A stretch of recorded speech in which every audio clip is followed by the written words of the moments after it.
then you should definitely I have can. discussions with people and not kick them after they made a So, small claim. so are you here? Are you here to learn and listen and possibly change your mind, or are you just trying to change my mind? Well, I mean, that's like the purpose of a debate, right? Like we're presenting argumentation, compare logical consistency, and then we determine whether or not one person is right or wrong. I'm sure that I'm not going to change your mind immediately, just like you might not, my mind. But if you bring some good arguments to the table, I will definitely consider them. But you have Okay, yet to substantiate your claim. You say that people are inconsistent, but then you're Oops. so are you're a human being, right? Yes, and what grants me that personhood? What makes me a rights-bearing individual? Well, you say you want a secular debate. Yeah. So you tell me. Yeah. So What gives you value as a human being? in my mind, I think it's like the easiest line to draw is when do rights end? Like when do we stop having this humanity? When do we stop having our human identity? And I think that it's a pretty clear instance is when brain death occurs, right?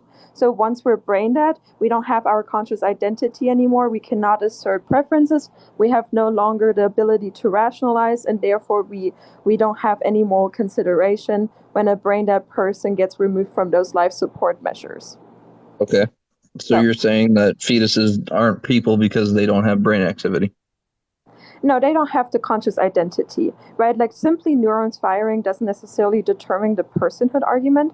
I would say that around the 24th week, something really unique happens, which is the mind-body integration. That's okay. Sorry, go ahead. Sorry. So say you have somebody who's considered brain dead. If they're pronounced brain dead, yeah. But then they're going to come out of being brain dead. Well, if you're once pronounced brain dead, there's absolutely no way to regain your conscious identity. Once you're brain dead, you're brain dead. And then I think it is pretty easy, justifiable to take someone off of life support, right? Once they're brain dead. Sure. But here's the thing. A fetus isn't brain dead until physical death. A fetus has minimal brain activity depending on its developmental stage, but then it transitions to having brain activity. Yeah, sure. And it's not the same as saying that, oh, they're brain dead, we can just kill them. No, they're on their way to the same level of cognitive function that you and I are on. Sure. I'm not saying that somebody is brain dead like in utero, like that would be scientifically incorrect, right? What I'm arguing is that rights end when this conscious identity ceases to exist, and I think it would be a logical, consistent line to then start rights when this mind-body integration happens. That's what makes us unique, and that's what we value in humanity. But it's inconsistent because Why? It's inconsistent because zygotes will eventually become the fetuses, and then they will gain that functionality. They will gain that identity. So you're not talking about somebody who's brain dead permanently and will not recover. You're talking about somebody who's developing, who doesn't currently have that brain activity, but is gaining it. So it's not the same argument. It's not equal. Can I please define my lining and also substantiate my claim so you see where I'm coming from? Okay. I'm not saying that you shouldn't be valuing somebody's potential, right? If you have subjective value towards that fetus, you will absolutely value its potential and in eventually becoming that human being. I think we can both agree on that. If somebody's pregnant consensually and wants to be pregnant, then they will always value that potential. However, when we look at an objective manner, when we should or we ought to give something a right to life, I think it's a clear line to consider the mind-body integration and the conscious identity, because that's when life or rights end, and therefore I believe that rights should start in that instance. Because why should we value potentiality and not capacity? We don't do that regularly unless somebody has some subjective value to it.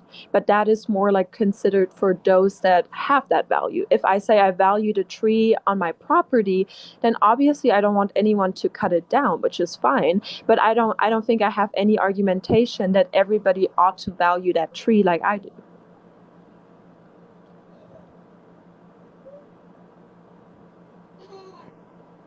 a temporary lack of identity and brain activity before developing that does not constitute a lack of personhood. It is not only temporarily gone, it was never there. It has yet to assert its preference as conscious identity, and But it was never, I think, prior to it doesn't matter if it was never there. It's going to be there if left Exactly. undisturbed. Exactly. That's why we have to. So this argument doesn't work. You're talking about, you mentioned something about consistency, but there's no consistency here. It is consistent, and let's talk about this again. As I said, if you have subjective value, subscribe to a potential something, regardless what it is. It's not a potential something. It's a human being just like you. It is not a human being yet. Okay. And why we ought to value potential.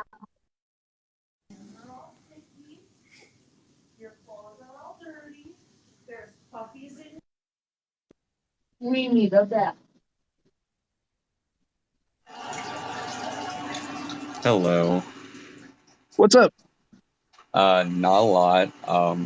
Just wanted to pop in real quick and ask, do you personally believe that people shouldn't get abortions because of your religious faith?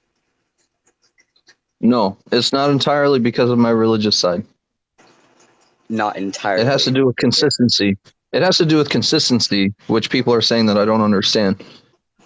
If we all expect that, whether on a religious side or just on a societal side, that we have the right to exist in peace, then even those who are just starting their development in the womb should be granted those same rights. Because at some point in our life, we were at that same stage of development. I understand where you're coming from, but at the same time, we